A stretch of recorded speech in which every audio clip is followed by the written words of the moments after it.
Iniciando nuestro curso sobre materiales de construcción, debemos hacer un pequeño pero necesario señalamiento respecto a la condición material de las cosas. Cada material tiene su expresión propia, por lo que conocerlo es la mejor manera de aprovecharlo mejor. Esto es, más eficientemente en todo sentido. Sin embargo, hay propósitos como el artístico donde un juego válido es el de buscar que un material parezca simular otro.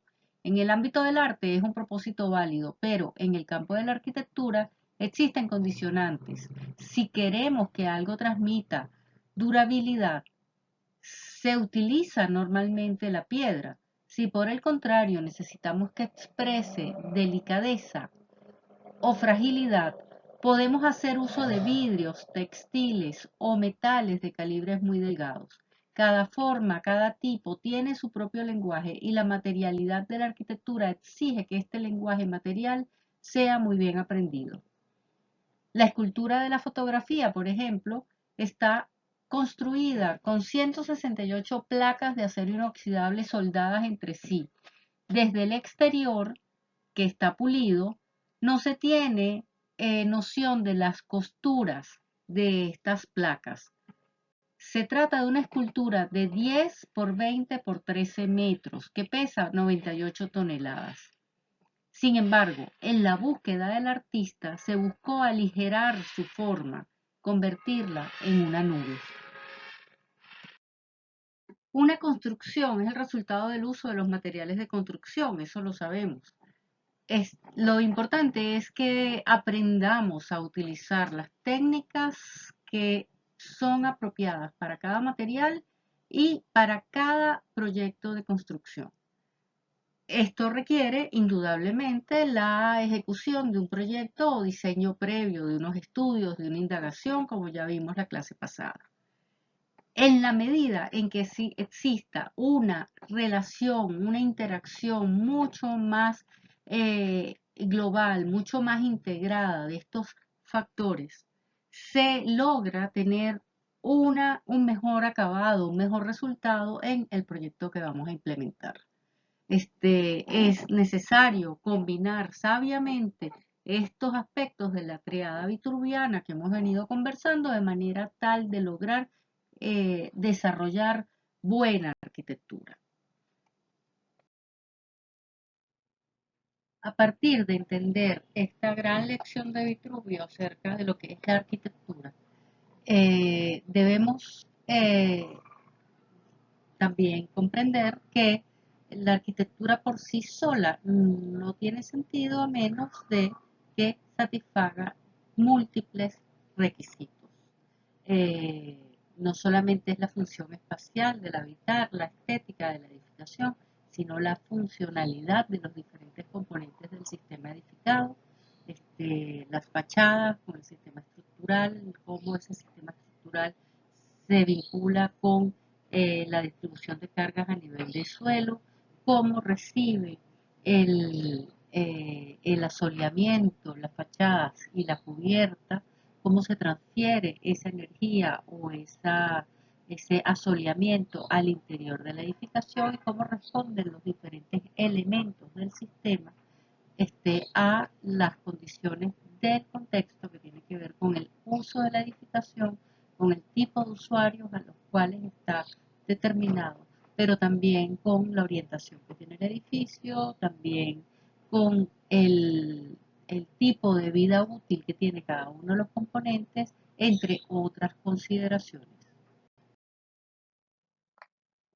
Los materiales de construcción se definen como elementos o cuerpos que integran las obras de construcción, sea cual sea su naturaleza, si son materiales de tipo natural o sintético, su composición que tendrá que ver con la combinación de los diferentes elementos que lo componen o la forma en la que se expresa, sea esto sólidos, líquidos o gaseosos, que según las necesidades de cada uno de los proyectos vamos a verlos. Indudablemente la presentación de los líquidos en los materiales tradicionales no los vamos a ver sino en forma de pasta, en forma de fluidos como las pinturas y la condición gaseosa, solamente la vamos a conseguir en el término de las instalaciones en los proyectos de construcción convencional.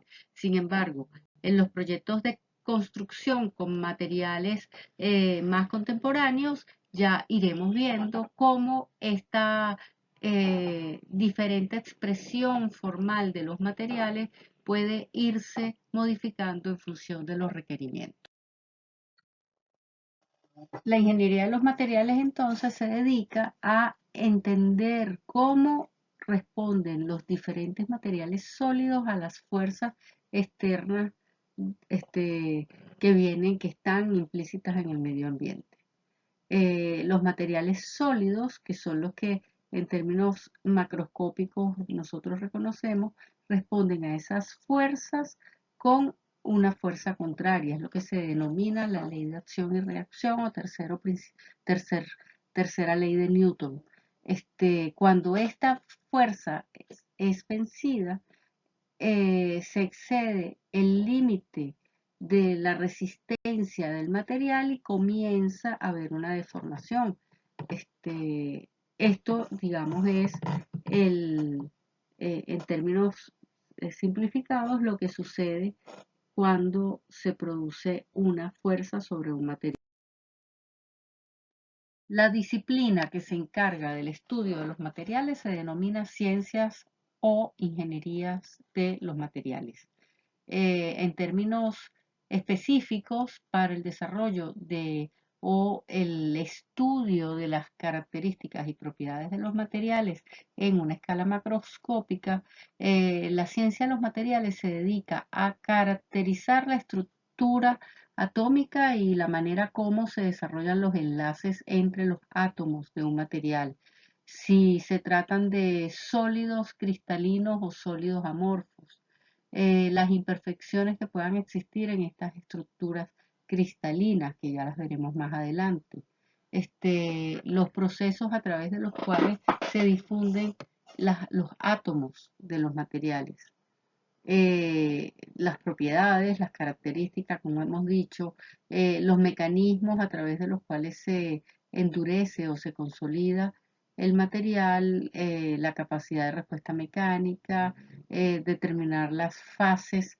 de los materiales, los tratamientos térmicos que es capaz de asumir y también un tema muy importante, el tema del diseño y la implementación de aleaciones, que son uniones de diferentes tipos de elementos, metálicos o no metálicos, pero tiene que haber combinación de elementos de los dos tipos para procurar mejorar la capacidad de respuesta de un metal determinado.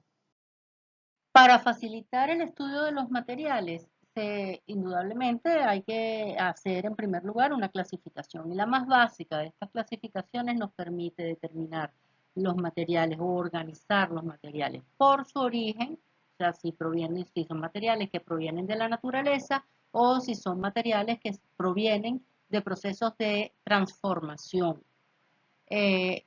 Y también por su carácter o su contenido de elementos metálicos. Entonces vamos a tener materiales metálicos y materiales no metálicos, que incluye todo lo que son los materiales pétreos, pero también plásticos, entre otros. Ya lo iremos profundizando.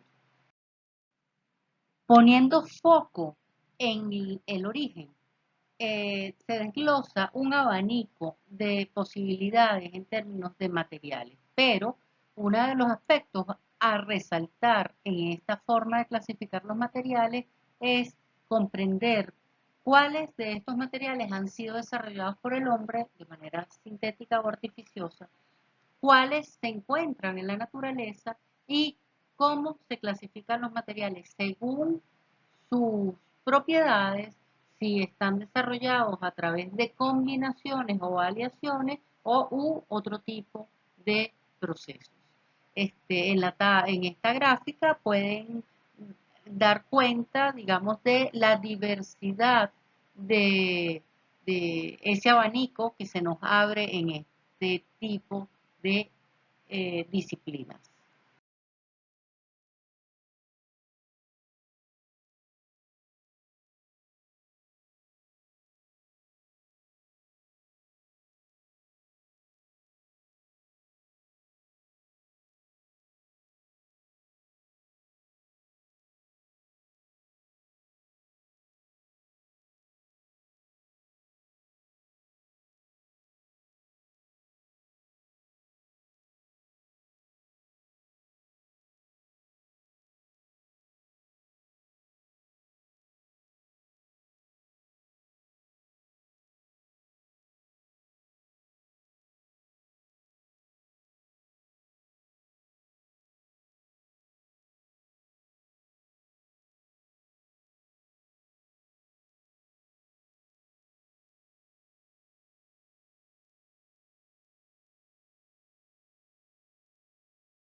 Cuando clasificamos los materiales por su origen, uno de los aspectos fundamentales tiene que ver con las formas de producción de los mismos.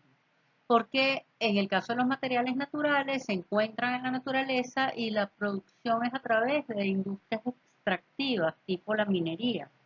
Este, y en estos casos, esa condición determina de alguna manera también muchas de las características y las propiedades de los materiales.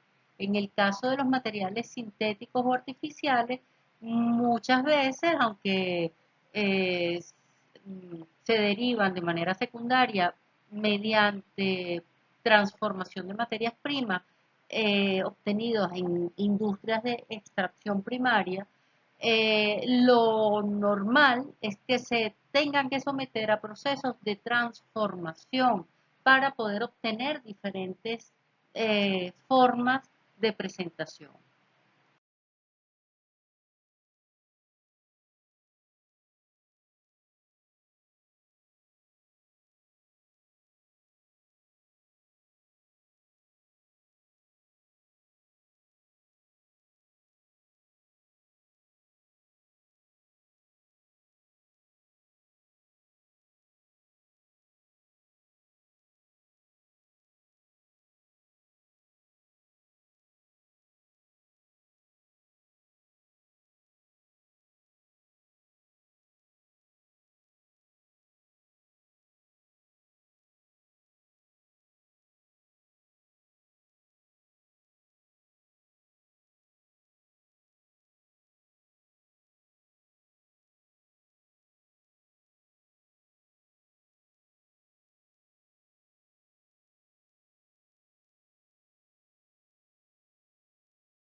comprender el hecho físico-químico de los materiales también nos obliga a considerar las condiciones del estado físico de la materia que trabajamos o su fase.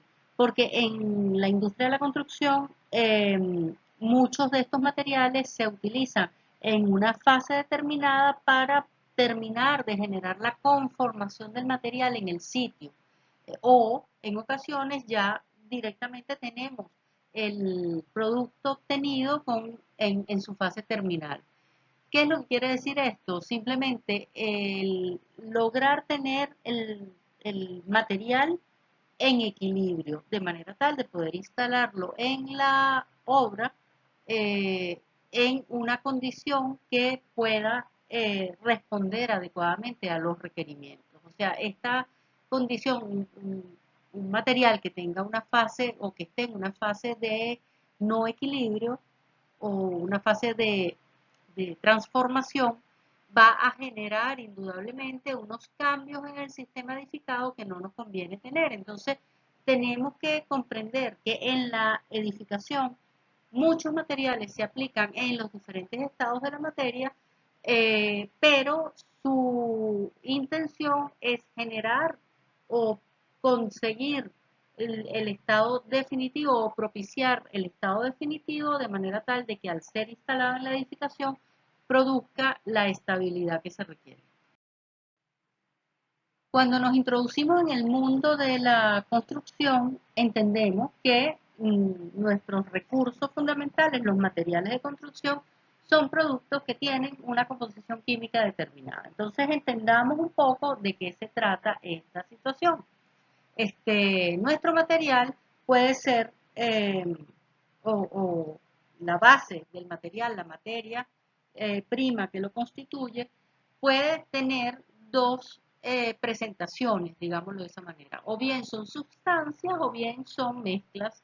Si son sustancias, podemos tener sustancias químicamente puras, o sea, los elementos químicos, por ejemplo, el oro, la plata, el cobre, etcétera, el cobalto, etcétera. Las sustancias compuestas son aquellas que tienen moléculas iguales, pero que pueden ser divididas a través de ciertos procesos como la evaporación, la centrifugación, etc. Por ejemplo, el agua. El agua es una sustancia compuesta por hidrógeno y oxígeno que en un proceso de evaporación puede dividir o se pueden obtener los diferentes elementos.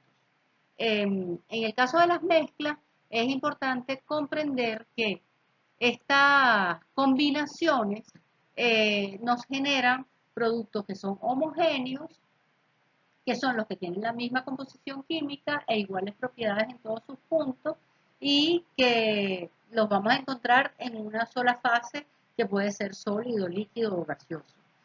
En este caso, encontramos mezclas de moléculas y átomos, pero que tienen más o menos el mismo peso específico. Por ejemplo, podemos encontrar la mezcla del cemento y el agua, que me genera una mezcla homogénea.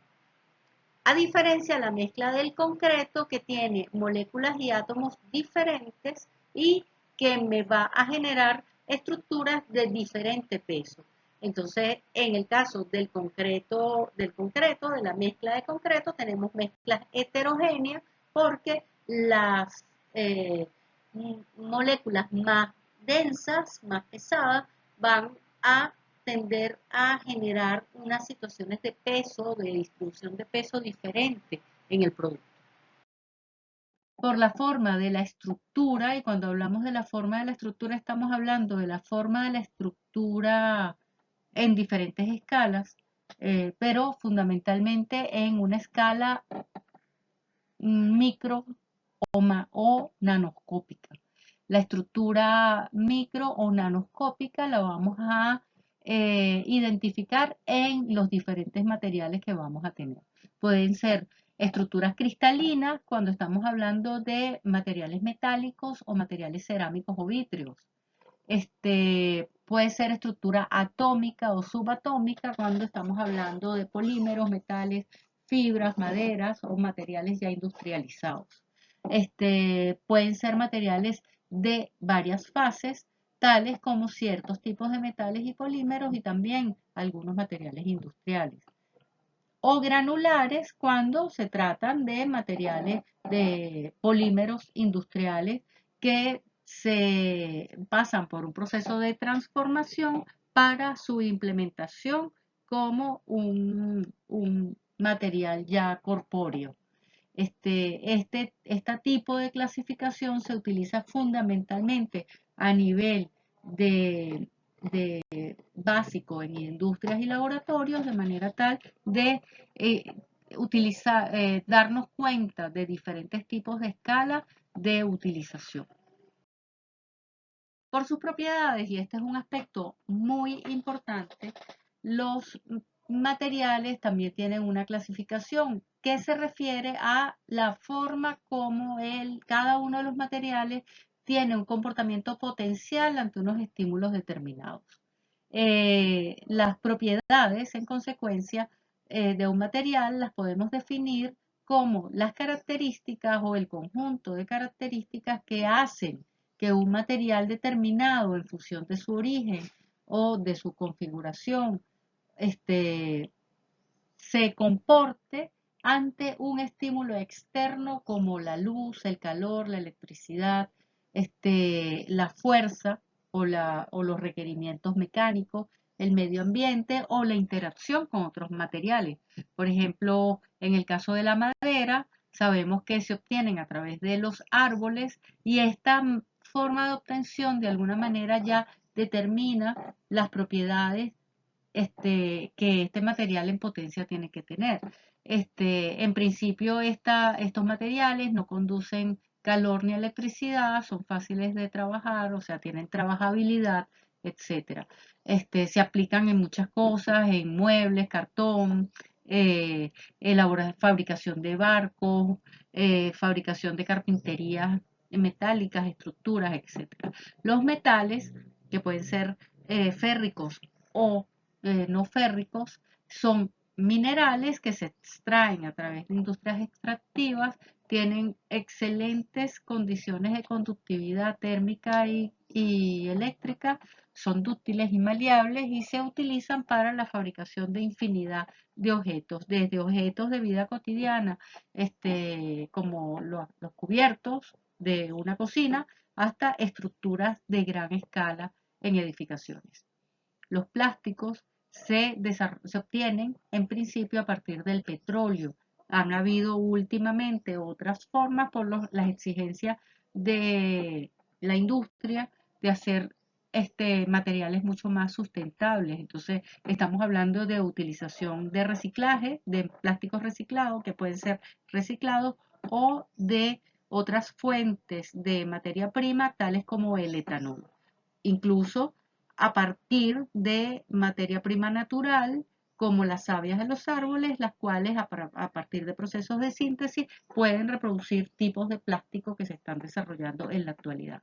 En general son materiales ligeros que son malos conductores de calor y electricidad. Y con ellos se realiza también infinidad de elementos y materiales. Los pétreos, que van desde las piedras nobles como los mármoles, los basaltos, etcétera, hasta piedras mucho más humildes como la cal o la arenisca, pero que son fundamentales para el desarrollo de la construcción. Se extraen a partir de canteras y en general son muy difíciles de trabajar, son pesados, exigen una mano de obra muy calificada para ser trabajados. Son pesados, pero muy resistentes y durables y son buenos aislantes del calor y de la temperatura. Y en general se utilizan en la construcción para el desarrollo de topes de cocina, fachadas, pero también para la elaboración de estructuras, si estamos hablando de estructuras de tipo autoportante o piedras artificiales tales como el concreto.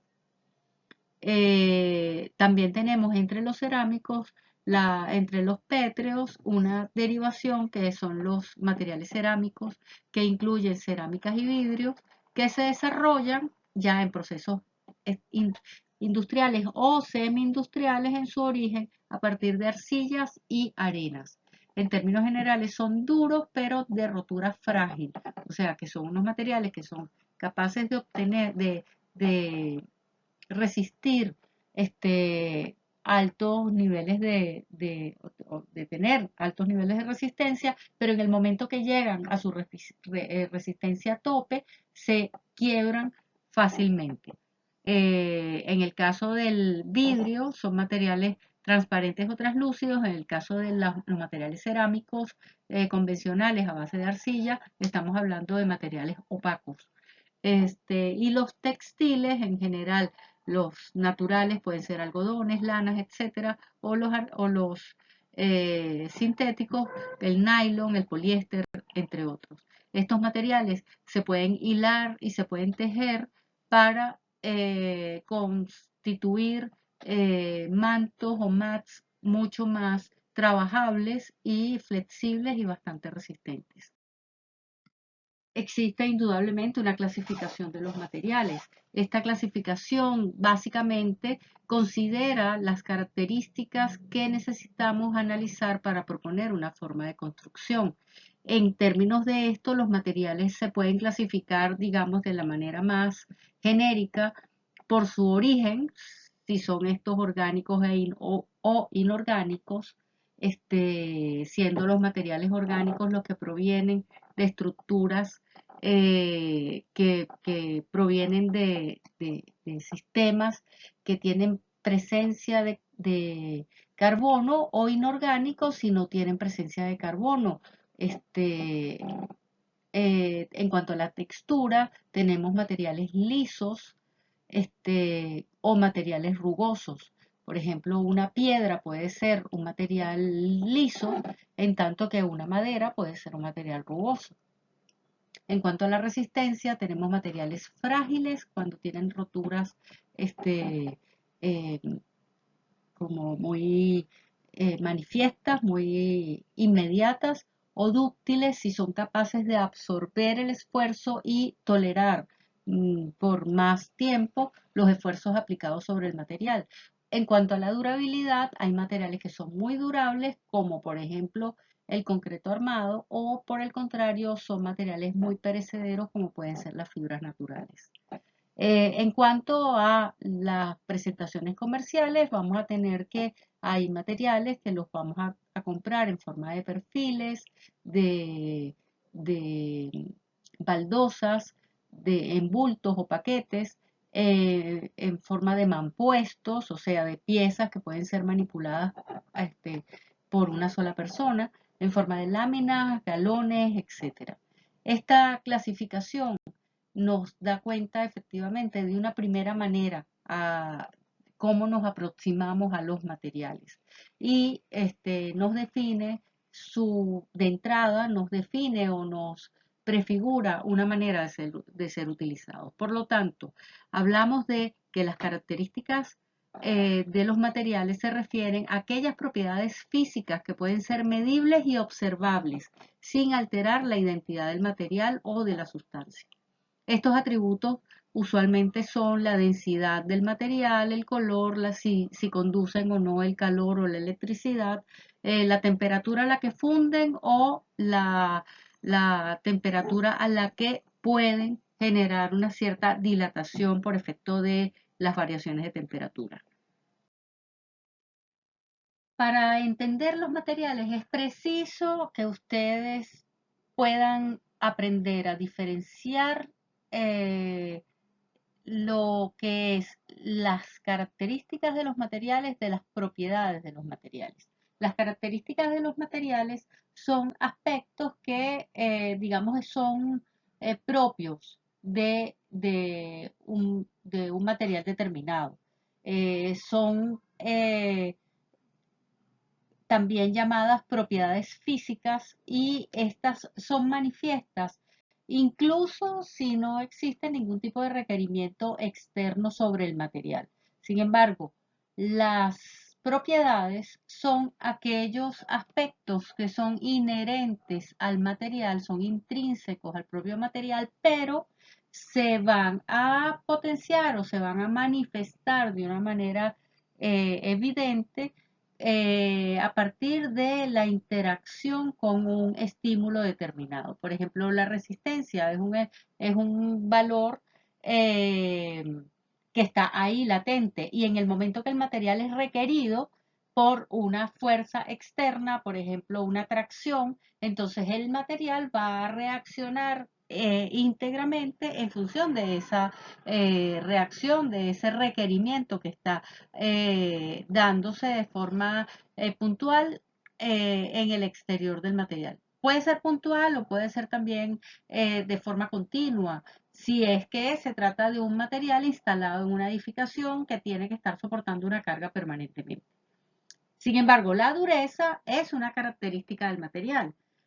Son valores que están interconectados, dureza y resistencia, pero sin embargo, la dureza es característica del material, por ejemplo, la piedra, en tanto que la capacidad de respuesta mecánica a la compresión es una propiedad del material. Bueno, aquí vamos a hablar sobre un tema que es muy importante que ustedes comprendan, que tiene que ver con lo que son las estructuras sólidas cristalinas y las estructuras sólidas amorfas, porque la diferencia que en apariencia es acerca de la forma como se distribuye la estructura, cómo se configura la estructura de cada uno de ellos, que en el caso de las estructuras sólidas cristalinas es evidentemente regular, este, en tanto que en los sólidos amorfos es irregular. También tiene una característica en términos de su comportamiento mecánico. Los sólidos cristalinos usualmente son materiales más duros que los sólidos amorfos, pero no tiene que ver necesariamente con el tema de la resistencia. De hecho, muchas veces los sólidos amorfos pueden llegar a ser mucho más resistentes a los sólidos cristalinos y estos últimos tener contrariamente un nivel de fragilidad importante. O sea que los sólidos amorfos tienen una capacidad, un módulo de elasticidad mayor que los sólidos cristalinos que quiebran de una manera estrepitosa en el momento de alcanzar su límite de resistencia. ¿Cuáles son los sólidos que tienen estructuras cristalinas, los materiales sólidos con estructuras cristalinas? Usualmente los metales, las aleaciones en los metales y algunos materiales cerámicos. No todos los materiales que tienen estructuras cristalinas tienen forma de cristales, pero las estructuras cristalinas siempre van a tener cristales. ¿Qué cosas son los cristales? Son distribuciones regulares, bastante ordenadas, que le confieren al material una dureza aparente. Estos materiales son los cristales, suelen ser las sales, los azúcares en el caso de los organismos vivos y las sales en el caso de los organismos vivos, pero también del mundo inorgánico, las piedras preciosas y la mayoría de los minerales. ¿Cuál es la peculiaridad de los cristales? Que puede haber cristales que sean altamente inestables, como por ejemplo las sales. Y en ese caso es importante a los efectos de la caracterización de los materiales que tienen este tipo de cristales inestables, es importante conocerlo de manera tal de poder saber cuál es el impacto o la forma de comportamiento que van a tener estos materiales en el interior de el sistema edificado. Ejemplos de estructuras cristalinas pueden ser cristales de cerámica o el titanio en términos específicos. Esta es una imagen que se encuentra polarizada o los cristales de óxido de zinc o los cristales de calcita en el interior de un mármol. Estas Eh, si ustedes ven estas imágenes, ven que existe, digamos, un cierto eh, em, apelmazamiento de estas estructuras. Usualmente las estructuras cristalinas son estructuras que son muy geométricas, no dejan margen para la ocurrencia eh, de vacíos que atenten contra la estabilidad de la estructura. Esto hace que sean estructuras, como ya he dicho, em, eh, bastante duras en términos de tensión superficial, aunque eso no las hace necesariamente resistentes. Eso ya lo iremos explicando posteriormente.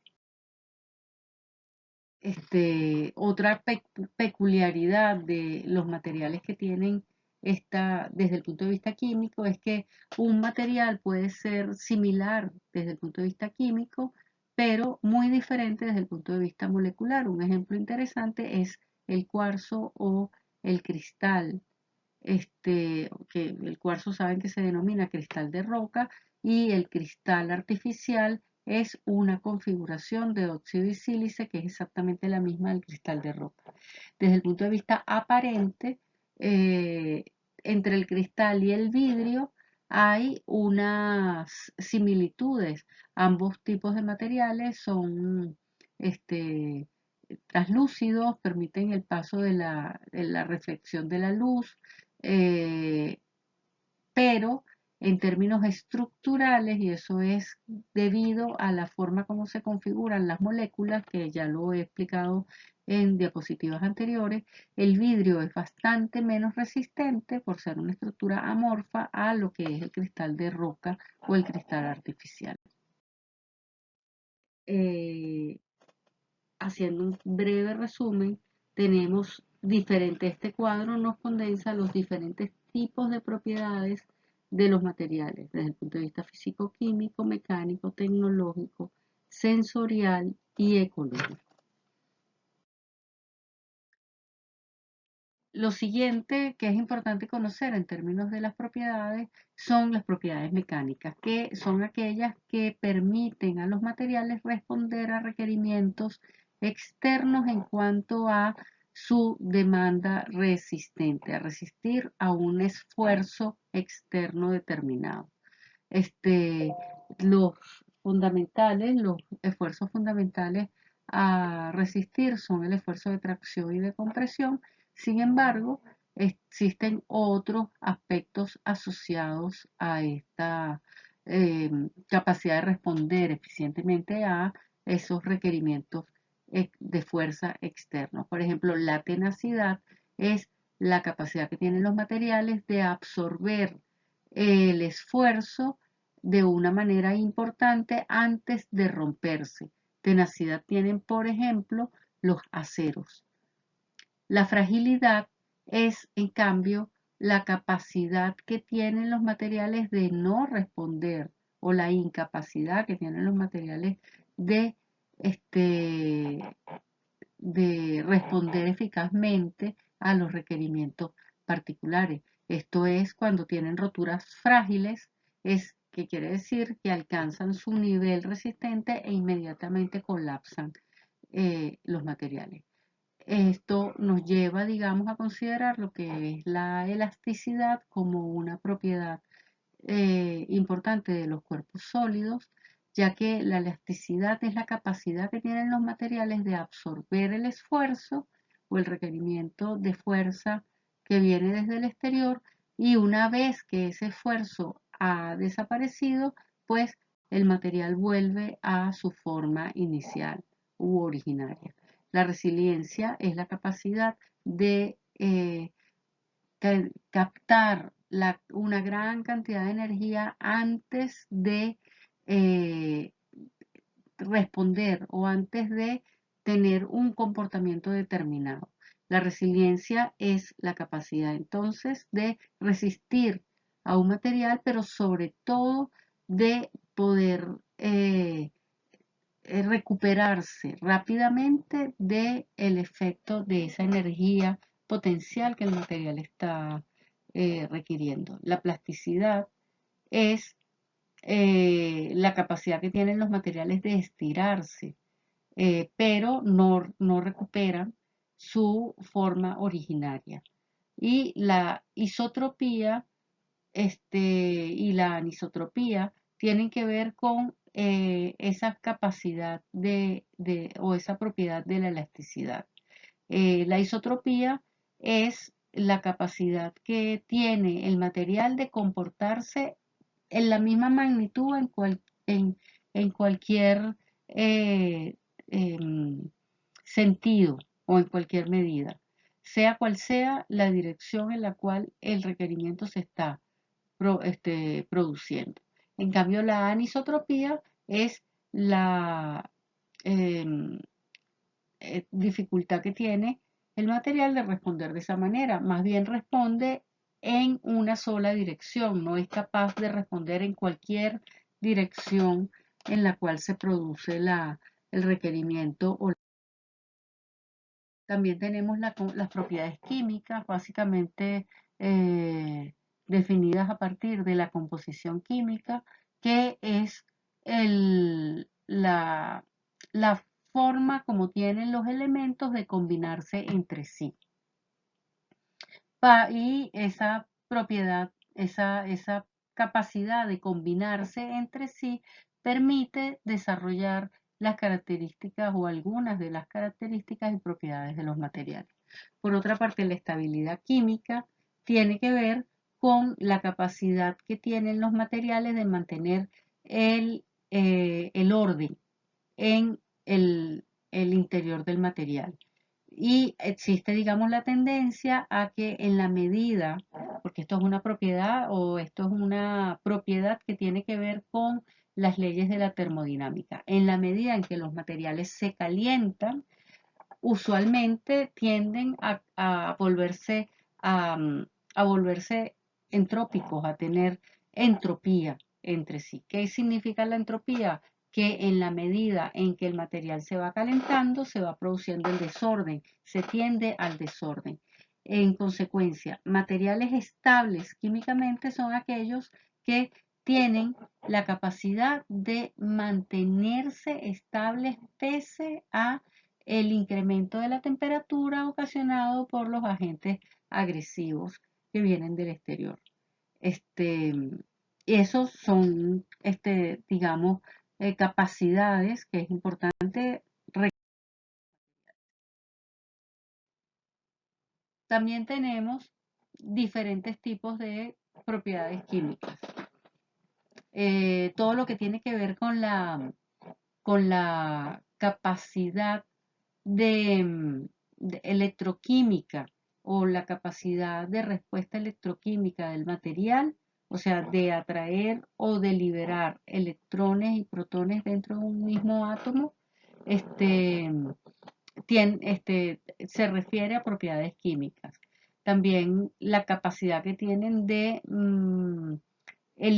quitarle a un átomo, de quitarle a un átomo un electrón y poder cederlo posteriormente a otro átomo.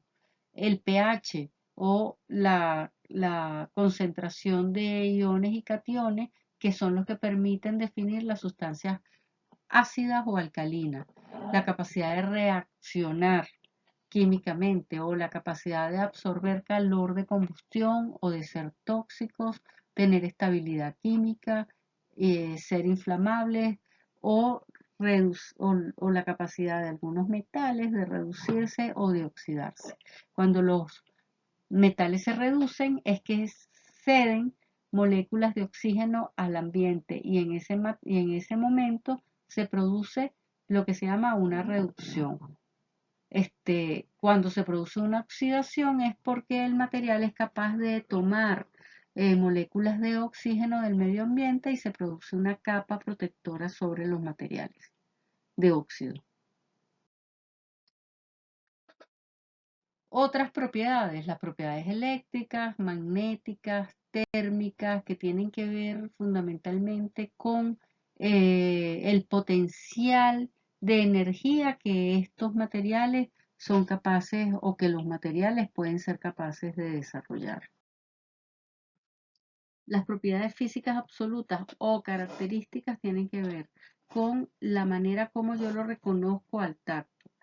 Las formas, si son o no son compatibles entre diferentes tipos de formas, el tamaño o las dimensiones, área, alto, profundidad, etcétera, que desde el origen de los tiempos está vinculado con medidas ergonómicas del hombre.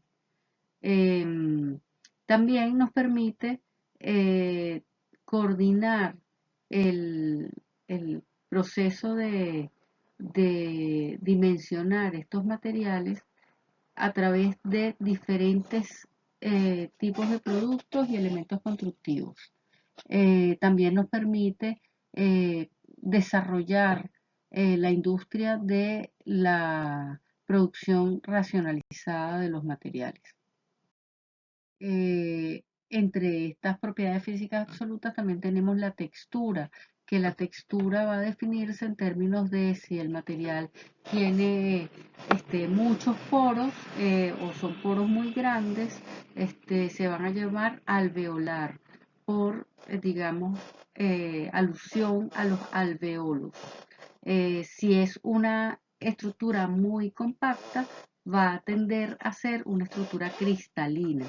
Si es una estructura porosa, pero no de poros tan grandes, entonces estamos hablando de texturas granulares. Si es una textura suave y lisa, estamos hablando de materiales muy poco porosos o prácticamente impermeables.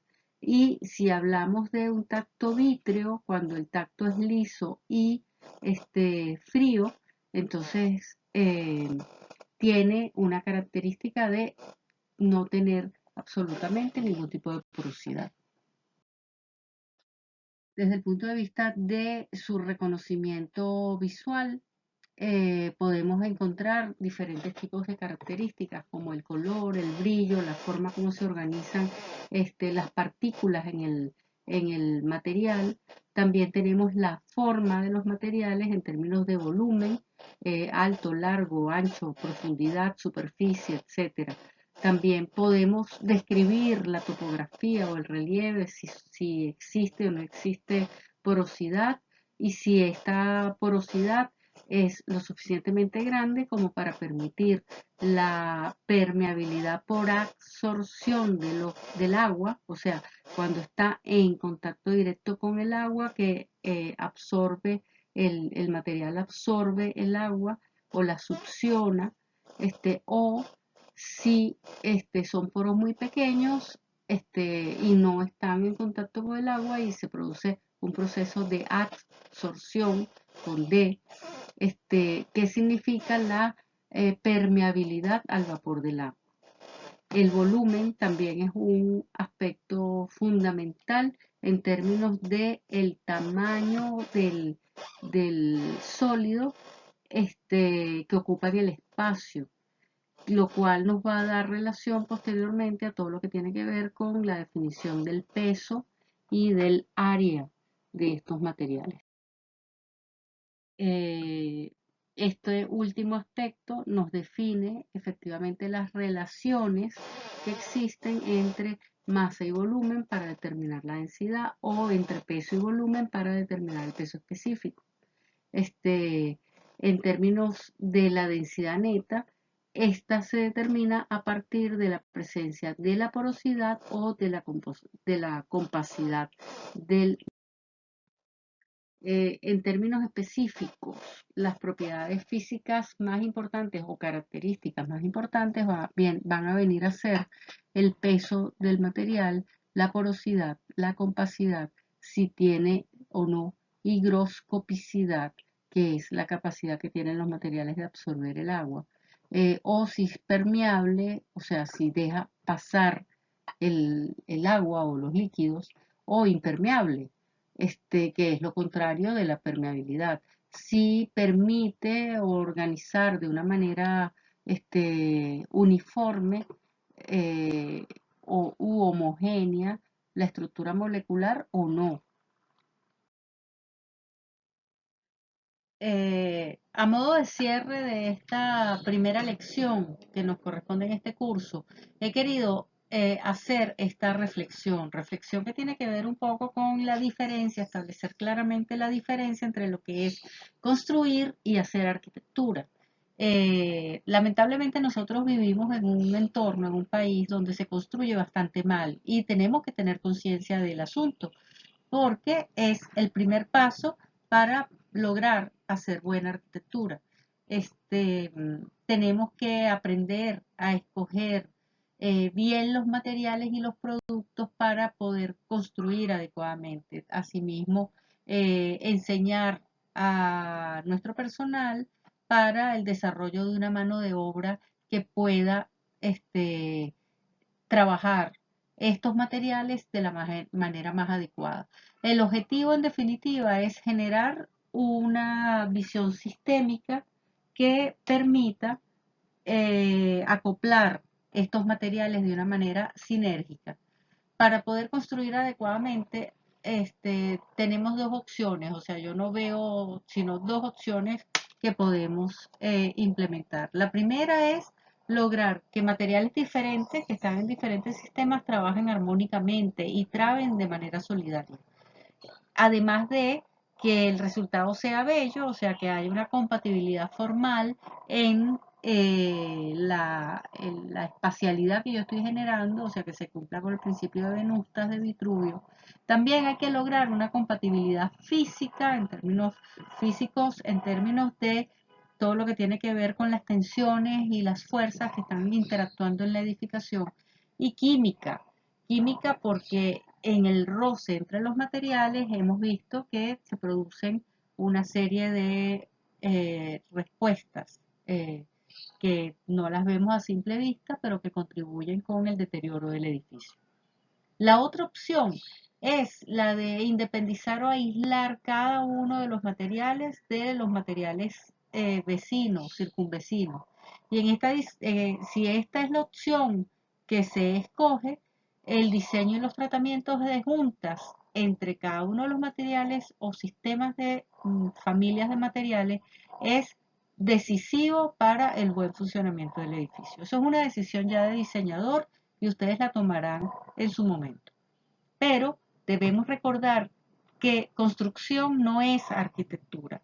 En la construcción, simplemente con saber manejar eficientemente las técnicas, los métodos, la gerencia de la mano de obra, etcétera, es lo más importante. Pero para poder hacer arquitectura necesitamos tener conciencia del contexto, no solamente del presente, sino del pasado, de todo lo que implica el desarrollo cultural que ha existido en torno nuestro, de manera tal de poder ubicarnos en el aquí y ahora, en la oportunidad de desarrollar una obra de arquitectura. Y por supuesto, las ideas. Es necesario tener presente que cada nuevo proyecto es una oportunidad para innovar, para desarrollar nuevas teorías, nuevos sistemas estéticos, nuevas aplicaciones materiales. En fin, la arquitectura es el ámbito de la creación que nos permite trabajar de una manera armónica para lograr que se cumpla esa aspiración de lograr el bienestar en la obra que nosotros hemos desarrollado, el bienestar humano en la obra que estamos desarrollando. Hasta la próxima sesión.